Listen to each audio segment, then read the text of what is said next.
Hey everybody, and welcome back to the channel. And boy, do I have a fun series in store for you guys here. Scott Taylor, the owner of SMS Paints, being the lovely man he is, has supplied me with the paints necessary to paint this Real Great Astray. So therefore I'm deeming this Real Great Astray the SMS Astray, because start to finish, the only thing that's going to be touching the surface of this Astray is SMS paints. It's going to be a pearl metallic paint job, and like I said, he has supplied me with all the paints necessary to do so. A lot of these are going to be first timers for me. As you all know from the Sazabi build, I'm very well acquainted with Mr. Raspberry Pearl there, but the rest of them I have not used yet. So this is going to be a fun experience for me. And it's also going to mean that this is also not only going to be work in progress videos for the Astray, but kind of a review paints thing too, because I'm going to be using these for the first time, and I'll let you know in the videos how they did. So therefore what I'm going to do for the videos is break it down into sections. So therefore this video I'm going to start with surfacers, because that's the first thing you start with. And I'll paint them. I'll show you how, in each step, what PSI I used. I'll show me actually spraying them, and then I'll go over some pointers at the end, and my overall feel and reaction of the paints themselves. So just to go through a quick run around of the paints, he sent me some black and white surfacer, which I'm very, very excited to try these, because I'm eager to compare them to the other lacquer surfacers that I have currently used in the past. I have high expectations for that. The Raspberry Pearl, of course, for the red. It's going to go over the black surfacer. Clear Red to go over the Raspberry Red to deepen up the red. Pearl White to go, of course, go over the white surfacer to give the white a pearl effect.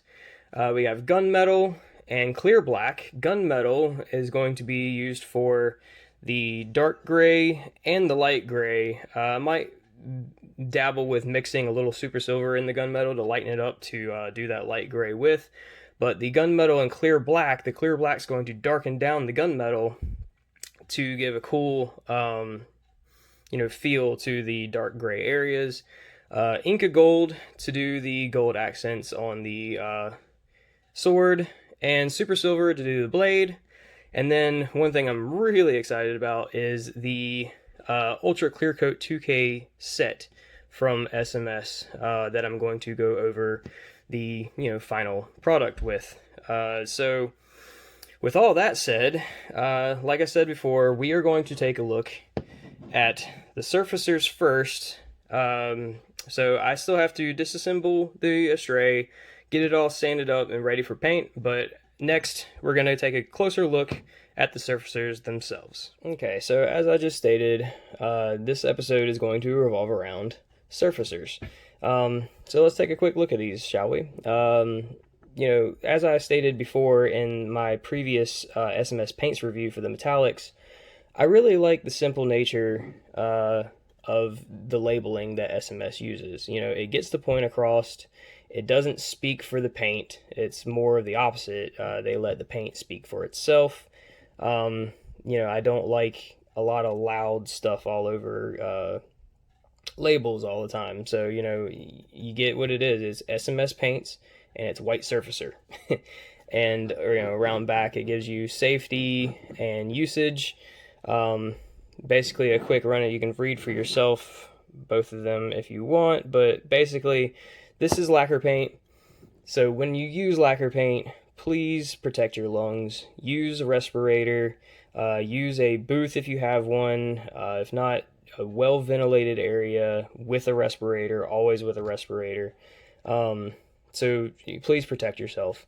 But on usage, both of them are the same, but basically for best results, it says use a 0.3 needle at 12 to 15 psi. I am going to be using a 0.35 tip, But as long as I stay at the higher range, around 15 psi, judging off of what I did with the other SMS paints that I've sprayed so far, it works well. So that's what we're going to be doing. I'm going to be on all of these paints doing it by the usage guidelines, so that I get the true SMS paints experience and show you guys what to expect whenever you use the guidelines put on the bottle. Now, talking about surfacer itself, is the foundation of your paint job. It's what helps the paint stick to the surface. These are what called filler primers, meaning that, you know, it has a filler compound in it that gets inside little scratches and fine scratches from sanding, and makes it where you have a nice smooth surface to start your painting on in the end.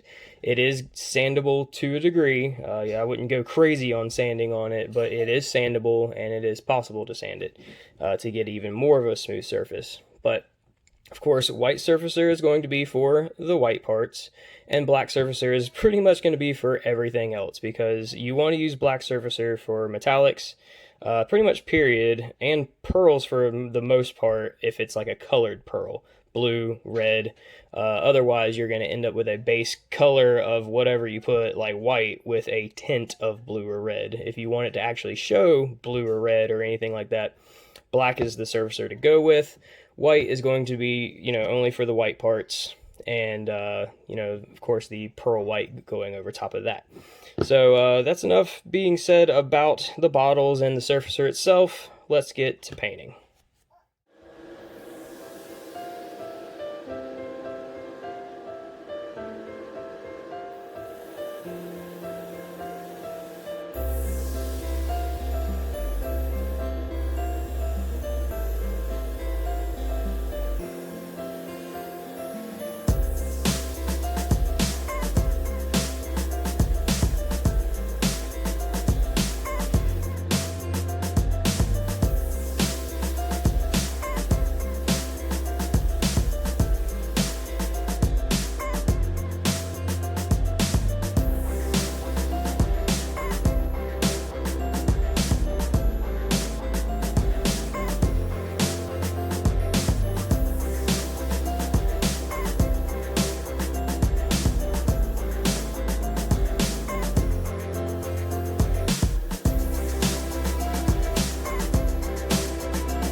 All right, so now we are at the final results of the priming. I don't know if you could see it or not in the footage, but it took me a minute to kind of get comfortable with this surfacer. I had to dial it in just right on the PSI. One thing I've noticed by spraying like the raspberry red and stuff in the previous is the paints are a little bit more forgiving, whereas the surfacer, as for my experience, the surfacer really wasn't forgiving. You had to have it dialed in just right for it to spray how I wanted it to spray, which is fine. Like I said, this is primer that's pre-thin straight out of the bottle, ready for you to use, which is already awesome. But so I landed around 12 psi, and after I got the psi dialed in just right, it went great. As you can see here, we have a couple black pieces, the white parts, and the rest of the black pieces here. I have them separated out into what colors they're going to be. So this is going to be all the red pieces, gunmetal, pearl white, and then like the gold and silvers. But I took the shield out. I have these just kind of resting on each other, but just to show you the results that I got with a part that's big enough for you to see anything. Like I said, I got the PSI dialed in at 12 PSI, and it went really smooth after that. I went through a couple of spoons before actually tackling the parts themselves, and keep in mind, this stuff is sandable, to a degree after you prime with it, after it cures for about a day or so or overnight. You can go back with like maybe some like 8,000 grit or something like that, just to like buff out any little spots that might have accumulated a little much or something like that, which I didn't really have any problems with that at all. These all came out really well. As you can see, the white, like the black has that like semi-gloss kind of finish, which is that's a customary thing for the black surfacers, but the white is like super matte. I mean, that is, you can see every little bit of detail in the bottom of that shield, and it's like I said, smooth to the touch, ready for paint, and that's straight out of the bottle. I mean, you just shake it, pour it, spray it, and you can get results just like this. Speaking of the white, though, I just wanted to praise for a second the pigmentation on this white. Of course, black is going to be good pigmented, it's black, but the white paints usually in the past, you have to do multiple layers of like white surfacer, especially over something that's gray or a different color like red, for it to, get to this level of white, where this spoon here was black. I primed 4 spoons black, and I just wanted to test it out. This is 2 passes with the white surfacer over black. That's insane. The pigmentation on this is just off the charts.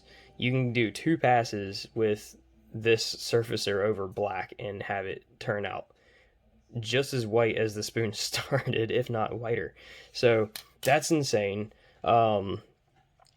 So that is going to conclude, the priming phase. So episode 1, I guess, of this build. Like I said, awesome primer. I highly suggest checking it out for yourself if you want. I'll put a link in the description below where you can get them. Like I said, if you're looking for something where you can literally just pick it up, pour it, and spray, this is some good stuff.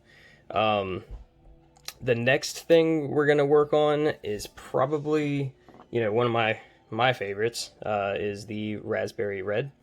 We're going to work on all the red pieces, and then over top of that, we're going to take some clear red and deepen up that red a little bit. So, like I said, that's going to conclude this episode. A like and subscribe would be appreciated, and I will see you in the next one.